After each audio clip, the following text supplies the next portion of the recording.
Welcome to Sunday Worship Service with our pastor, Pastor Kim Lantada.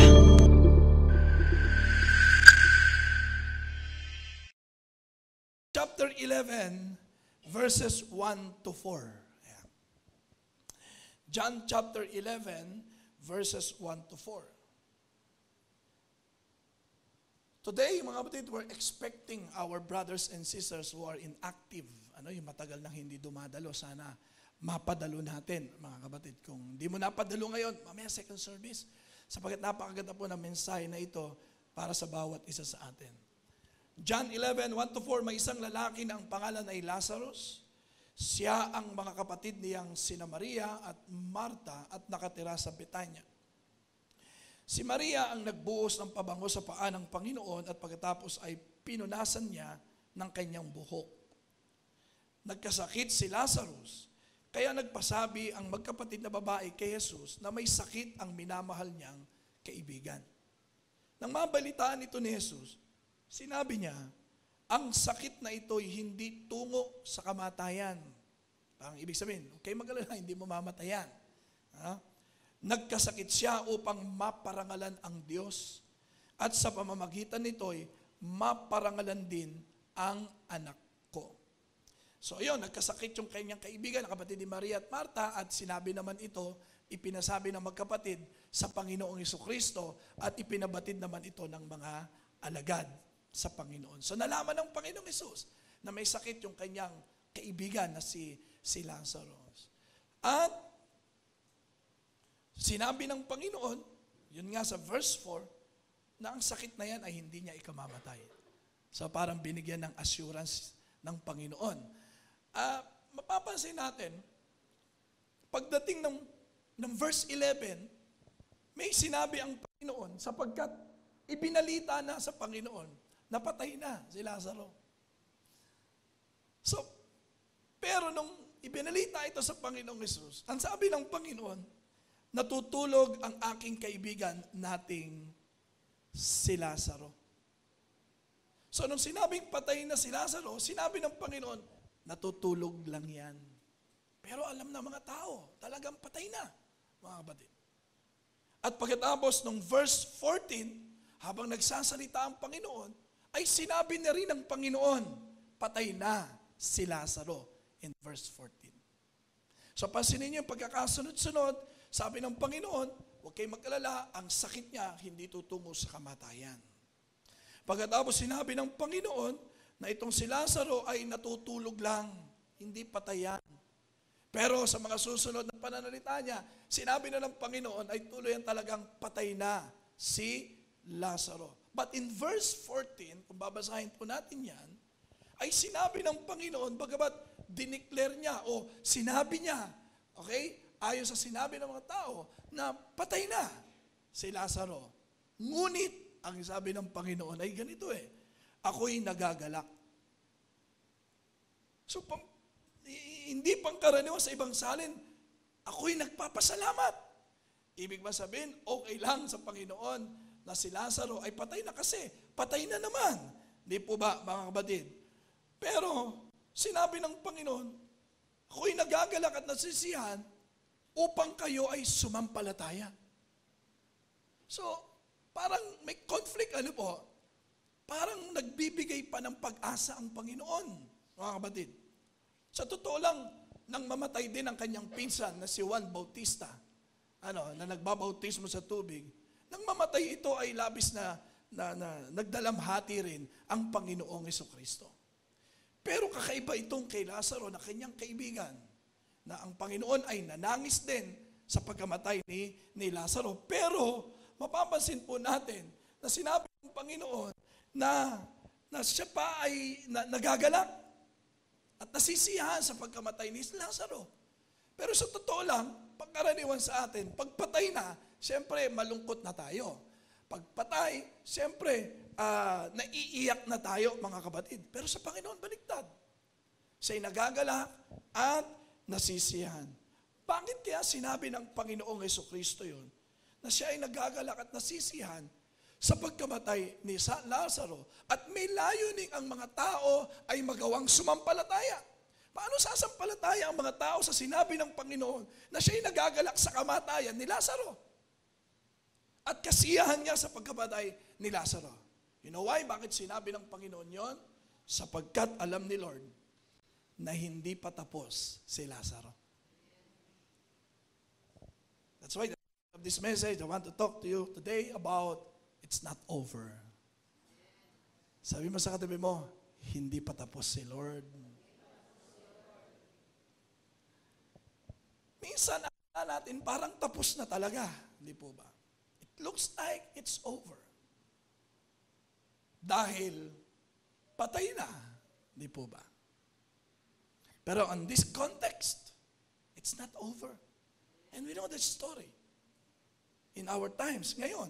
Pero siguro kung ilalagay natin yung sarili natin sa panahon na yon, patay na. Tapos na. Diba?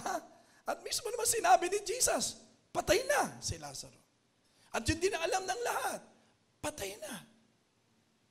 But sa panahon natin yun, alam natin na hindi talaga nanatiling patay si Lazaro. Nabuhay si Lazaro. Pero namatay din. Pero sa panahong iyon, sa sitwasyong iyon, sa pagkakataong iyon, na sinabi at talagang patay na si Lazaro. Pero pansinin po natin dito na ipinakita pa rin ng Panginoong Jesucristo na hindi doon mismo nagwakas ang buhay ni Lazaro. It's not over. Sometimes for us, it's easy to give up our dreams. Di ba ba? Madali. At isipin natin na wala na tayong kakayanan pa na ayusin ang lahat. At maaaring iniisip natin, kapag may matindi tayong problema, na hindi na natin masosolve yan. Lalo na kung malaking problema yan. O kaya naman, madali tayong sumuko, lalo na kapag tumagal na at matagal na panahon na, mga kapatid. O kaya naman, alam nating, napalagpas na natin ang pagkakataon. Na minsan binigyan tayo ng pagkakataon, pero hindi tayo tumugon sa pagkakataon na yun. Kaya iniisip natin, hindi na muling mangyayari. O kaya naman kapag marami na tayong naging pagkakamali, di po ba? Ilang beses na tayo sububok, pero walang nangyari. At iniisip natin, it's over. Wala na talagang mangyayari. But today, I'm telling you, God is saying to all of you, that whatever situations you are in, God is telling you, it's not over. Pwede bang sabihin mo ulit sa katabi mo yan? It's not over. Maaring sa isip mo nagsasabi, hindi na mangyayari yan. Tanggapin mo na lang, ganyan na talaga. Huli na ang lahat, wala nang magagawa. But God, I want you to know, but God has the final say. Remember, our God, He is the Alpha and Omega. He is the beginning and the end. Kaya ang sabi ng Proverbs 16 verse 1, sa Kawikaan, Kabanata 16, talatang 1, nasa tao ang pagpaplano, ngunit ang Panginoon ang nagpapasya kung magaganap ito o hindi. God has the final say. Kaya para sa Panginoon, sinasabi niyong patay, okay.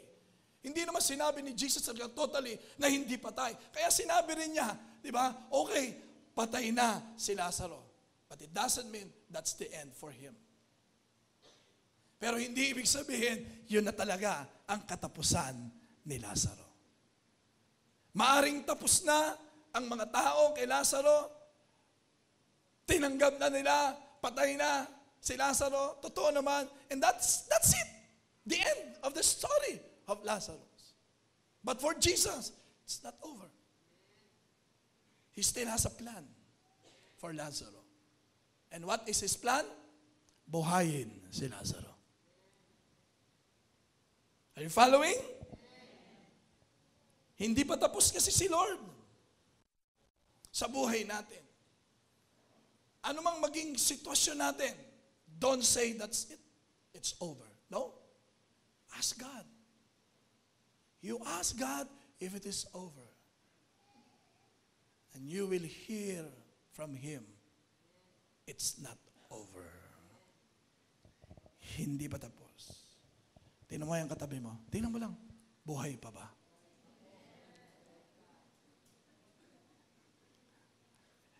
Si Lazaro nga, patay na eh. Di ba? Eh, yung katabi mo, buhay pa yan. buhay pa yung katabi mo. Tapos sasabihin mong, tapos na. Hindi pa tapos. It's not over. Because in Philippians chapter 1 verse 6, He who began a good work in you, He is faithful to complete it.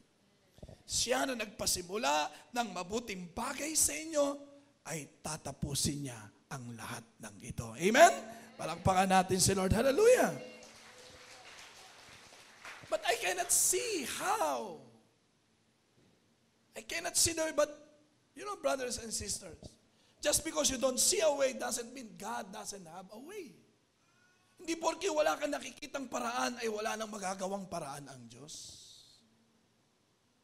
In Isaiah 55 verse 8, sinabi ng Panginoon, ang pag-iisip ko ay hindi katulad ng pag-iisip ninyo, at ang pamamaraan ko ay hindi katulad ng pamamaraan ninyo. So kung itong iniisip mo, pero mayroon pang ibang iniisip ang Panginoon. Kung ito na yung nagawa mong paraan, pero may iba pang paraan ang Panginoon. Hindi pa tapos. Bakit? Mayroon pang ibang iniisip si Lord. Hindi pa tapos. Bakit? Sapagkat meron pang ibang paraan ang Panginoon. Amen? Hallelujah! So it's not over. You may have given up, but God didn't give up. Kahit kailan ang Diyos, hindi po sumusuko yan, mga kapatid. Minsan akala natin tapos na. Sabihin mo ulit sa katabi mo, akala mo lang yun. Hindi pa tapos, mga kapatid. God is a God of restoration. Remember that? You've got to get an agreement with God. Importante po yun. Maaring sa'yo tanggap mo na. Pero let us ask God. At makita natin na hindi pa tapos si Lord. Bakit? Buhay na buhay ka pa. May maganda pang mangyayari sa buhay mo. Amen. But you need to agree with God. So, don't stop dreaming. And I want you to dream again if you stop already dreaming.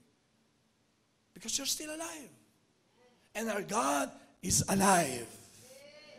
Start believing again if you stop believing. And start expecting again, mga kapatid. Sa Bible may sinasabing kamatayan at paglilibing, pero mayroong pagkabuhay na mag-uli. The death, the burial, and the resurrection, mga kapatid. Kung makikita mo yung pagkabuhay, mga kapatid, huwag mo sanang isipin lang na patay na at nailibing na. Ito yung mga namatay na pangarap natin. Inilibing mo na sa limot, mga kapatid. Maaring may mga ganyan tayo.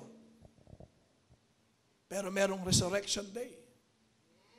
Merong pagkabuhay na mag-uli, mga kapatid. Amen. Hallelujah. Maaring hindi na ayos ngayon. Ngayon lang yun. But don't give up. Someday, pwedeng maayos. Kung hindi tayo susuko, mga kapatid. Amen?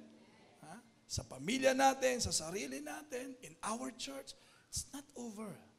We're still alive. And our Jesus is alive. And He will live forever and ever. Hallelujah. So kung sa tingin mo, namatay na, nailibing na, don't stop there. Because there is the third phase. Go to phase 3. The resurrection is coming. Hintayin mo. Parang ang mga alagad doon nang mamatay ang Panginoong Jesucristo at nailibing na, nalungkot silang lahat. Because totally wala na ang Panginoong Jesucristo. But Jesus promised after 3 days, siya'y mabubuhay na mag-uli. Amen? So start expecting from God. The favor of God, because the best is yet to come. Huwag mong hayaan yung mga hindi magagandang pangyayari sa buhay mo ay tanggapin mo na lang yon. Maaaring tanggapin mo may pangit na nangyari sa buhay, pero there is the other side of your life. Yung mga magagandang mangyayari pa sa buhay mo. It will not end your life with setbacks.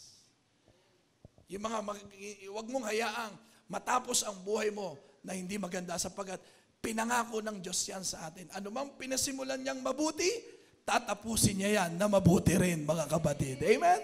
He promised that. So, we will end our lives praising the Lord and thanking the Lord. Dapat yun lagi ang nakikita natin, mga kapatid. Matatapos ang lahat ng ito na may papuri at pasasalamat sa Diyos. Amen? Because God has the final say. In the Bible, maraming mga lingkod ng Diyos na matitindi ang mga pinagdaanan nila dyan. Like Joseph, kung tutusin, parang tapos na sa pamilya niya, tapos na si Joseph. Wala na si Joseph, mga kapatid. Pero buhay pa si Joseph. And he testified, in the midst of my affliction, God blessed me. Sa mga panahon na hindi magaganda sa pangyayari sa kanya, iningatan siya ng Diyos at pinagpala siya ng Diyos. Ang ibig sabihin ng blessing, iningatan siya ng Diyos at hindi hinayaan ng Diyos na siya ay manatili na lang sa ilalim ng balon. Hindi siya hinayaan ng Diyos na siya ay paratangan na ng rape. Hindi hinayaan ng Diyos na siya ay nandun sa loob lang ng kulungan. Hindi. Sa anumang sitwasyon, sinamahan siya ng Diyos. Why? Because God has the final say. It's not over, Joseph. Siguro habang nasa kulungan si Joseph, o habang nasa sa balon si Joseph, ay para bang discouraged na talaga siya. Pero naririnig niya ang tinig ng Lord. It's not yet over, Joseph.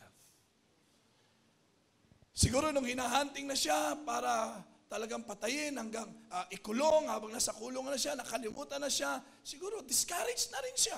Pero the Holy Spirit keeps on whispering to his ears, Joseph, it's not over. Pwede mo bang sabihin sa katabi mo ngayon, hindi pa tapos si Lord?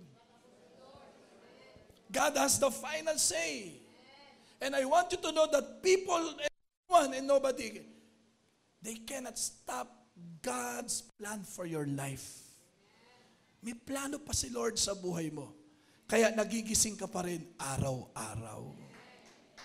Tingnan mo nga katabi mo, buhay na buhay pa ba yan? Hindi pa tapos si Lord sa buhay mo. Tatapusin niya yan, mga kapatid. Amen? He's going to finish what He started. At tinitiyak ko sa inyo yan, mga kapatid. Sa panahon ni Adan at Eva, balik ko lang po kayo in the book of Genesis, in the Garden of Eden, at talagang masayang-masaya ang mag-asawa siyempre, hindi po ba? Lalo na nung makita ni Adan si Eva, lalo siyang nasiyahan. Sapagkat meron na siyang katulad. At makakausap, maibahagi ang blessing ni Lord. And at the same time, God was with them every day. They are enjoying the fellowship with God. Masaya sila. Bakit? Wala silang iniisip na problema. Hindi sila nag-iisip sa araw ng bukas, may makakain pa ba tayo? Hindi. Sapagkat lahat ay naroon na, mga kapatid. So wala silang pinoproblema until dumating ang manunukso at natukso itong si Eva. At pagkatapos hindi lang siya, kinonvince niya pa ang kanyang asawa at kumain din ay pinagbabawal na bunga. Ayun, pareho na silang nagkasala. So sa pagkakasala nilang yon, mga kapatid, alam nila na mali ang kanilang ginagawa. O mali ang kanilang ginawa. Alam nila yon na sila ay nagkasala sa Diyos. Kaya mula noon, na parang naging matatakotin na sila. Nangamba na sila sapagkat alam nilang merong mali silang ginawa. Meron silang paglalabag na ginawa sa Diyos. Kaya dahil alam nila araw-araw nilang nakakasama ang Diyos, araw-araw silang pinupuntahan ng Diyos, araw-araw silang kinakausap ng Diyos. Kaya that day, sila'y takot na takot, nangangamba sila sapagkat alam nila na sila ay kakausapin ng Diyos. Darating ang Diyos, mga kapatid, at dumating nga ang Diyos. At narinig na ang tinig, Adam, where are you? Adan, nasaan kayo? At nang marinig nila ang tinig na yon, takot na takot sila, mga kapatid. Sapagkat alam nila na meron silang ginawang pagsuway sa Diyos. At marahil alam din nila, yung pwedeng magawa sa kanila ng Diyos. Pero gusto ko makita rin natin, alam nila Adan at Eva na nagkasala sila. Pero mas alam din ng Diyos na sila ay nagkasala that time. Amen? Sapagkat walang hindi nakikita ang Diyos. Walang nalilihim sa Diyos. Walang hindi nahaabot ang Diyos. So nung time na sila ay nagkasala, mga kapatid, alam din ng Diyos yon. Pero ang isang maganda nun, alam na ng Diyos na sila ay nagkasala. Pero pinuntahan pa rin sila at hinanap ng Diyos. Minsan iniisip natin pag nagkasala na tayo, that's it. It's over. Pero makikita rin natin dito, ay pinuntahan pa rin sila ng Diyos. At alam nila Adan na sila ay nagkasala sa Diyos. At alam ng Diyos yon, mga kapatid. Binigyan sila ng pagkakataon ng Diyos, enjoying the blessings of God. Binigay ng Diyos ang lahat ng pagpapala naroon. Pero sinayang nila yon, mga kapatid. At maaaring isipin na talaga na totally it. Wala na silang pagkakataon ngayon. But no matter what they've done, and kahit tayo, mga kapatid, kahit ano pa ang nagawa natin, hindi mo kailangan tignan na tapos na ang lahat sa buhay natin. Hindi po tapos na. Hindi pa po tapos. Bakit? Because there is mercy for every mistake. Ang Diyos po ay punong-puno ng awa. Ang Diyos po ay punong-puno ng biyaya. Ang Diyos po natin ay mahabagin. Amen? Siya ay maawaing Diyos. That's why in Genesis chapter 3 verse 15, what happened? Sabi ng Diyos sa kanila, ikaw at ang babae ay mag-aaway. Ang lahi mo at ang lahi niya ay mag-aaway din. Dudurugin niya ang ulo mo at tutuklawin mo ang sakong niya. Sapagkat nung kausapin sila ng Diyos, what happened?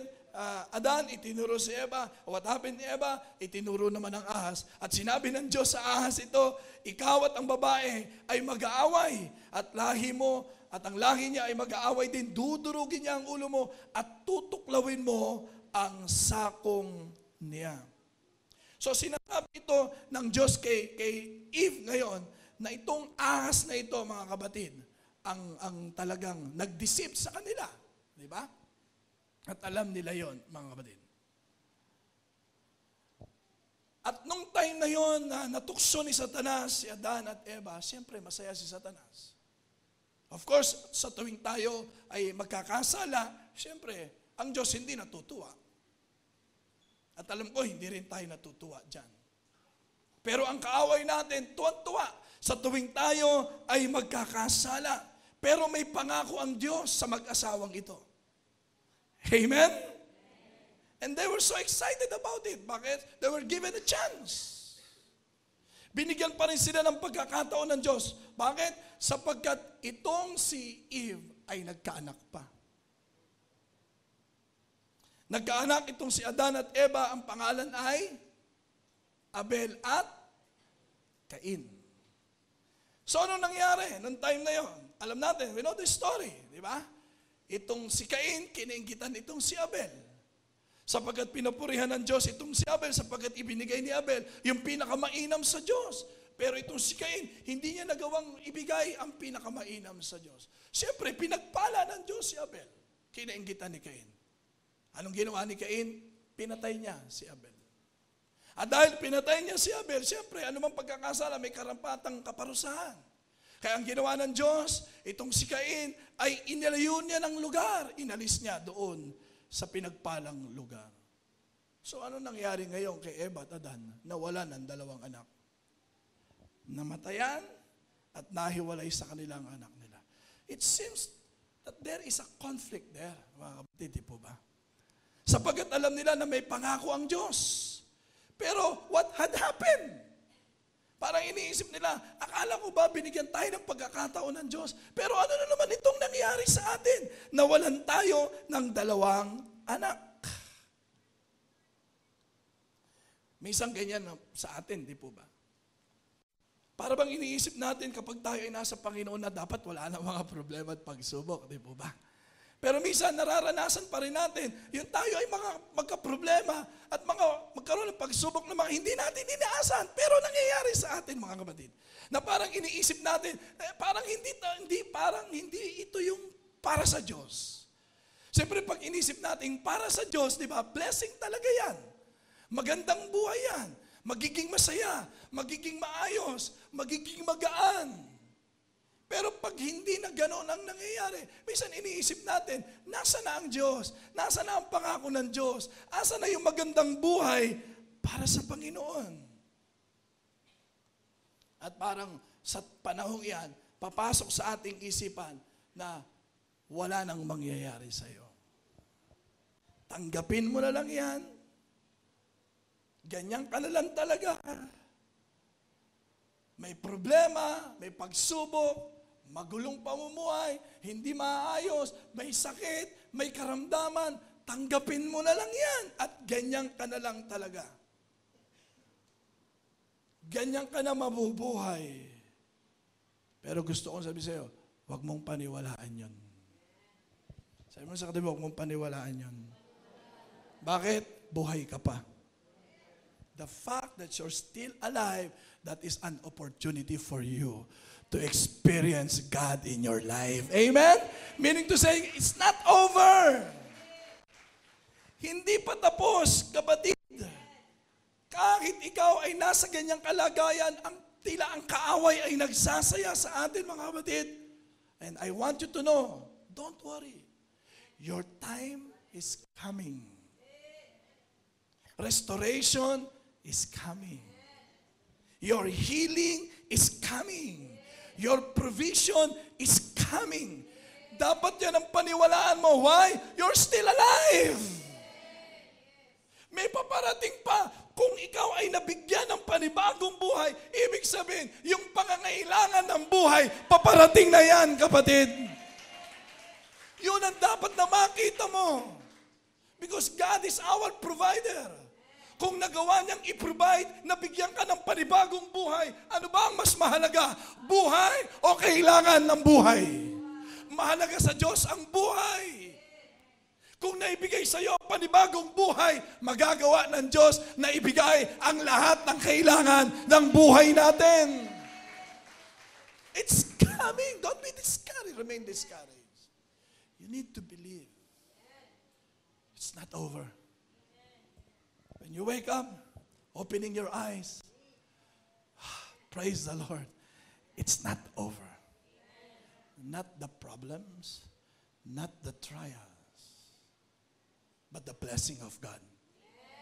It's not over. The provision of God, it's not over. Sabi mo sa katabi mo, hindi pa tapos ang lahat.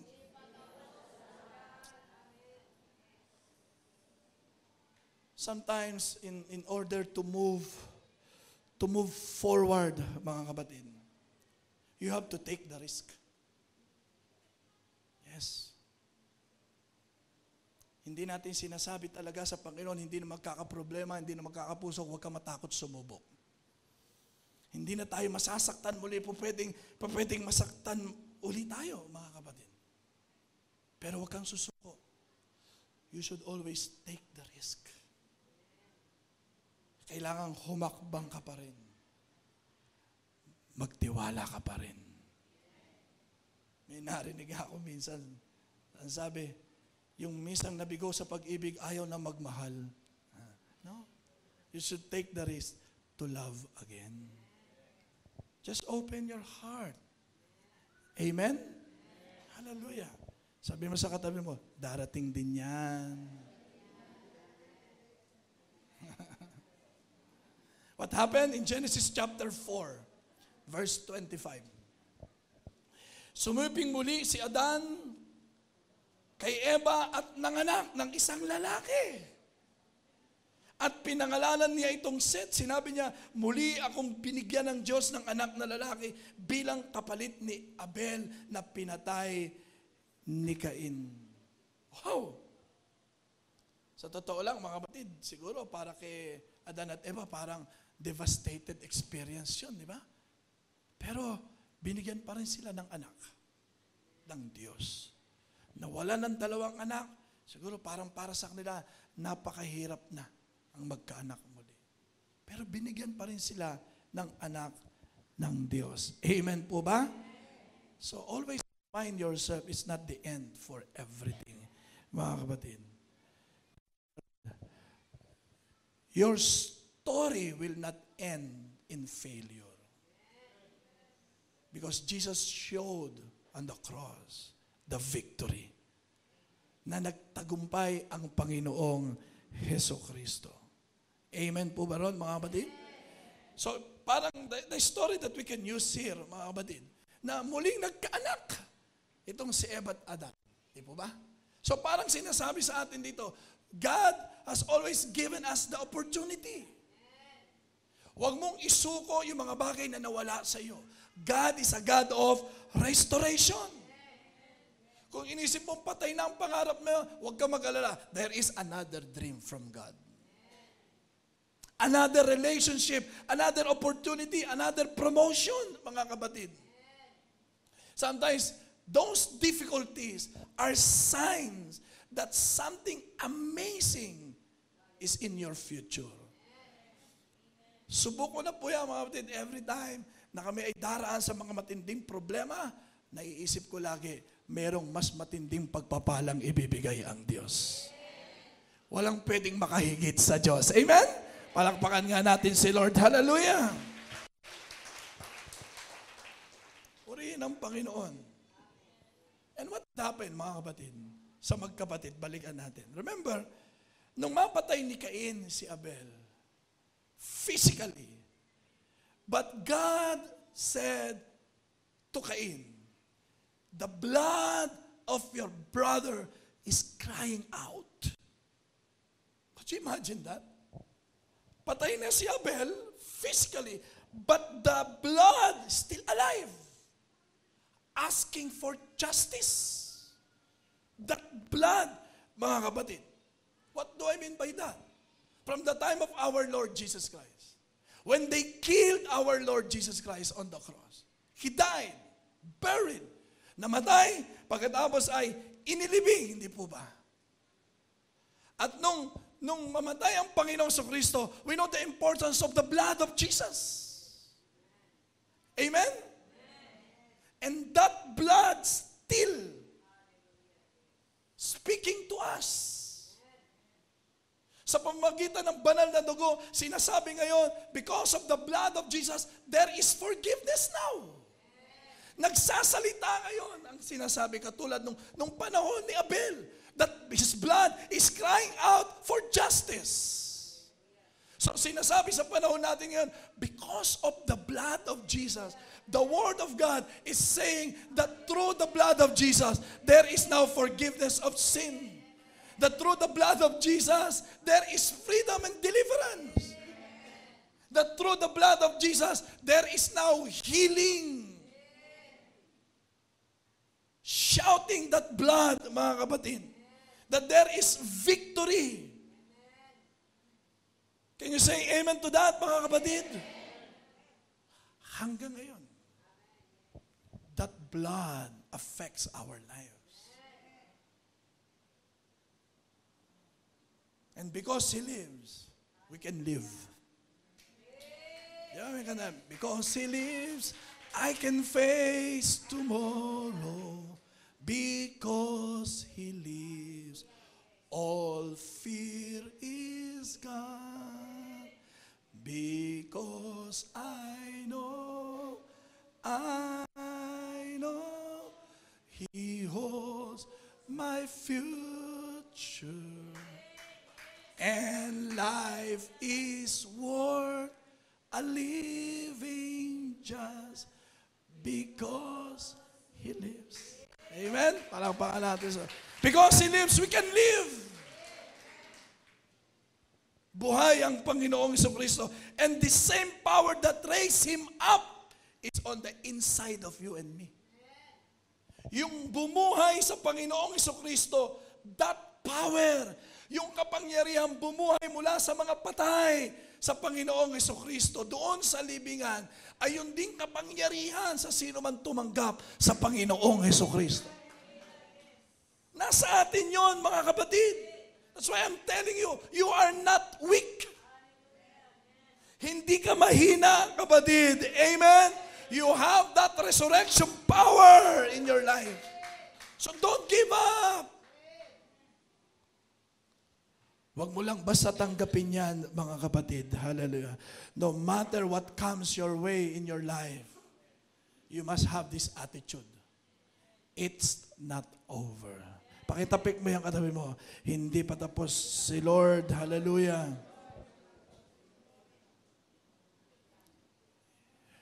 Walang nawawalay sa Panginoon. Walang nawawaglit kay Lord. Lahat nakikita ni Lord. Lahat nangyayari sa atin, mga kapatid. If you will stay in faith, hallelujah, the enemy will not remain laughing at us. Hindi siya mananatiling masaya. Hallelujah. Sa huli, ikaw ang magiging masaya. Amen? Why? Because the enemy don't have the final say. God has the final say. He can say a lot of things in our life. Pwede siyang magsalita ng maraming bagay sa buhay natin. Pwede niyang sabihin, wala ka ng pag-asa, hindi mo na kaya yan, hindi ka na makakabangon, hindi ka na magbabago, wala nang mangyayari. Yes, He has the freedom to say a lot of things in our life. But always remember, God has the final say. Ang Diyos pa rin, nasa Diyos pa rin ang huling salita. Siya pa rin ang magsasabi sa buhay natin, mga kapatid. So you need to believe in God. Amen? He still wants to bless your life. He still wants to give you the reward and a happy life. He promised that. Walang salita na sinabi si Lord na hindi niya pangyayarihin sa atin. Amen? Palakpakan natin si Lord. Let us all stand up.